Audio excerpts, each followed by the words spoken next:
வணக்கம் மக்களே, இன்னைக்கு நம்ம கிச்சன்ல லேயரா மணக்கும் ஹைதராபாத் ஸ்டைல் காலிஃப்ளவர் தம் பிரியாணி எப்படி செய்யுதுன்னு பார்க்கலாமா? அதுக்கு 1/2 கிலோ பாஸ்மதி ரைஸை கழுவி 10 நிமிஷம் ஊற வச்சு எடுத்திருக்கேன். தண்ணி கொதிக்க வச்சு பட்டை, கிராம்பு, ஸ்டார் பூ, பிரியாணி இலை, ஏலக்காய் போட்டு ஊற வச்ச பாஸ்மதி அரிசியை போட்டு 70% வேக வச்சு எடுத்துக்கோங்க. சட்டியில எண்ணெய் காய வச்சு காலிஃப்ளவரை சுத்தம் செஞ்சு 50% எதுவும் போடாம பொரிச்சு எடுத்துக்கோங்க. அதே எண்ணெயில 200 கிராம் பல்லாரி வெங்காயத்தை ஸ்லைஸா வெட்டி நல்லா சிவக்க பொரிச்சு எடுத்துக்கோங்க.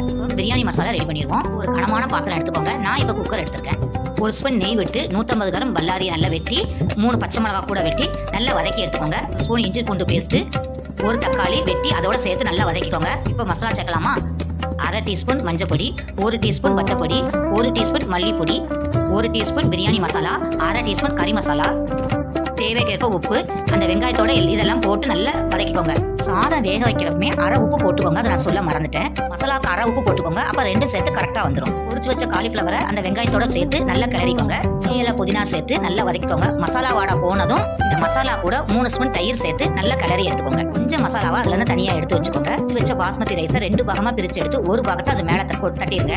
அதுக்கு மேல பொரிச்சு வச்ச வெங்காயம், மல்லி இலை, புதினா இலை தூவி, அதுக்கப்புறம் இன்னும் கொஞ்சம் சாதம் இருக்குல்ல அதை மேல தூக்கி தட்டி, இப்போ நம்ம மசாலா கொஞ்சம் எடுத்து வச்சுக்கோம் இல்லையா, அந்த சோத்து மேல மசாலா தூக்கி தட்டி பொரிச்சு வச்ச வெங்காயத்தை தூவி, மல்லி இலை, புதினா இலை தூவி, ஒரு ஸ்பூன் நெய் விட்டு, இப்போ கலருக்காக 50 பால் அல்லது சுடுதண்ணி எடுத்துக்கோங்க. கலருக்காக நான் கேசரி பொடி, மஞ்சள் கலர் எடுத்திருக்கேன். லைட்டா போட்டு அந்த பால்ல மிக்ஸ் பண்ணி இந்த சாதத்து மேல சுத்தி அப்படியே ஊத்தி விட்டுருங்க. சாதத்தை நல்லா அமைக்கி வச்சு டைட்டான மூடி வச்சு மூடிடுங்க. நான் குக்கர் மூடி வச்சு நல்லா மூடிருக்கேன். தோசைக்கல்ல சூடு பண்ணி இந்த குக்கரை தூக்கி அது மேல வச்சு 15 அல்லது 20 நிமிஷம் தம் போட்டு இறக்கிடுங்க.